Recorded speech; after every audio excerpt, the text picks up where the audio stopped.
एक राजा के पास कई हाथी थे, लेकिन एक हाथी बहुत ही शक्तिशाली था, बहुत आज्ञाकारी, समझदार व युद्ध कौशल में निपुण था। बहुत से युद्धों में वह भेजा गया था और वह राजा को विजय दिलाकर वापस लौटा था, इसलिए वह महाराज का सबसे प्रिय हाथी था। समय गुजरता गया और एक समय ऐसा भी आया जब वह वृद्ध दिखने लगा।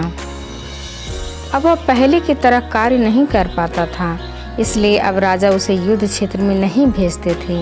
एक दिन वह सरोवर में जल पीने के लिए गया, लेकिन वहीं कीचड़ में उसका पैर धंस गया और फिर धंसता ही उस हाथी ने बहुत कोशिश की, लेकिन वह उस कीचड़ से स्वयं को नहीं निकाल पाया। उसके चिघाड़ने की आवाज़ से लोगों को यह पता चल गया कि हाथी संकट में है। हाथी के फंसने का समाचार राजा तक भी पहुंचा। राजा समेत सभी लोग हाथी के आसपास इकट्ठा हो गए और विचित्र प्रकार के शारीरिक प्रयत्न उसे निकालने के लिए करने लगे, लेकिन बहुत देर तक प्रयास करने के उपरांत कोई मार्ग नहीं निकला। तभी गौतम बुद्ध मार्ग भ्रमण कर रहे थे। राजा और सारा मंत्रिमंडल तथागत गौतम बुद्ध के पास गए और अनुरोध किया कि आप हमें इस विकट परिस्थिति में मार्गदर्शन करें। गौतम बुद्ध ने सबके घटनास्थल का निरीक्षण किया और फिर राजा को सुझाव दिया सरोवर के चारों ओर युद्ध के नगाड़े बजाए जाएं। सुनने वालों को विचित्र लगा। नगाड़ा? भला नगाड़ा बजाने से वह फंसा हुआ हाथी बाहर कैसे निकलेगा? जैसे ही युद्ध के नगाड़े बजने प्रारंभ हुए, वैसे ही उस मृतप्राय हाथी के हाव भाव में परिवर्तन आने लगा।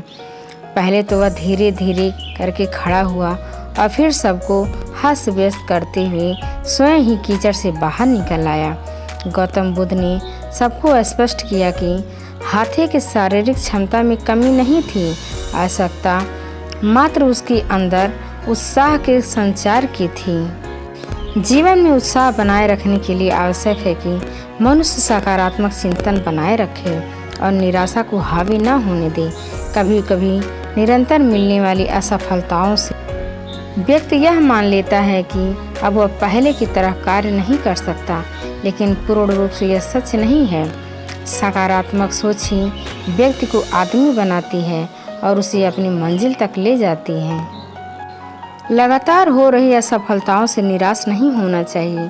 कभी कभी गुच्छे की आखिरी चाबी ताला खोल देती है। सदा सकारात्मक रहें। उस हाथी की तरह जीत और हार दोनों आपके सोच पर निर्भर होते हैं। मान लो तो हार, ठान लो तो जीत। हम बाहर कैसे दिखते हैं मायने नहीं रखता है, हम अपने भीतर कैसे दुनिया बना रहे हैं यह जरूर आपके लिए मायने रखता है। कहते हैं निराशावादी व्यक्ति को अक्सर अवसर में ही कठिनाइयाँ नजर आता है और आशावादी व्यक्ति को कठिनाइयों में अवसर नजर आता है। अपने मन को नकारात्मक विचारों से दूर रखकर ही आप सकारात्मक विचारों के चमत्कार देख सकते हैं।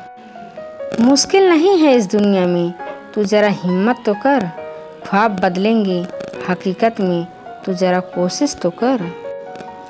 तू मत देख कोई गुनहगार है कितना, बस यह देख वो तेरे साथ वफादार है कितना। हो सकता है उसे कुछ लोगों से नफरत हो, पर ये देख उसे तुझसे प्यार है कितना।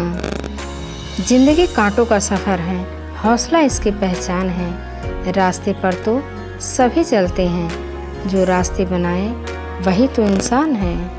कहते हैं वक्त कभी बुरा नहीं होता, बस लोग बुरे मिल जाते हैं। जब वक्त बुरा हो तो तब हम खुश रहने की कोई सी भी वजह ढूंढ लो, वहाँ भी रोने की वजह मिल ही जाती है। और जो हर हाल में खुश रहना जानता है, उसका क्या करना है ये सिर्फ भगवान ही जानता है। अगर दुनिया तुम्हारी क्षमता पर संदेह करे तो दुखी मत होना, क्योंकि सोने की शुद्धता पर ही संदेह किया जाता है, लोहे की नहीं। उजालों में मिल ही जाएगा कोई ना कोई, तलाश उसकी करो जो अंधेरे में भी साथ दे। भीड़ हमेशा उस रास्ते पर चलती है जो रास्ता आसान लगता है, लेकिन इसका ये मतलब नहीं कि भीड़ हमेशा सही रास्ते पर ही चलती है। अपने रास्ते खुद चुनिए, क्योंकि आपको आपसे बेहतर और कोई नहीं जान सकता। इस दुनिया में असंभव कुछ भी नहीं। हम वो सब कर सकते हैं जो हम सोच सकते हैं, और हम वो सब सोच सकते हैं जो आज तक किसी ने नहीं सोचा। वीडियो पसंद आए तो लाइक एवं सब्सक्राइब जरूर करें।